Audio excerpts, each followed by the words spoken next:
Hi, my name is Tim. I'm a fitness specialist here at the City of Coconut Creek. Today I'm going to show you an exercise for your core and your lower back. It's called the bird dog. So you're going to go on your hands and your feet. Try and keep your back parallel with the ground.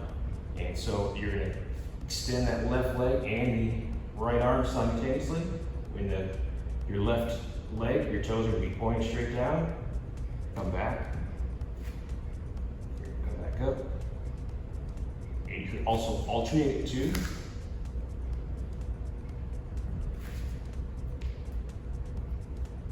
Just like so. So you want to do 2 to 3 sets, 10 to 15 reps on each side. Thank you for watching. Have a great day.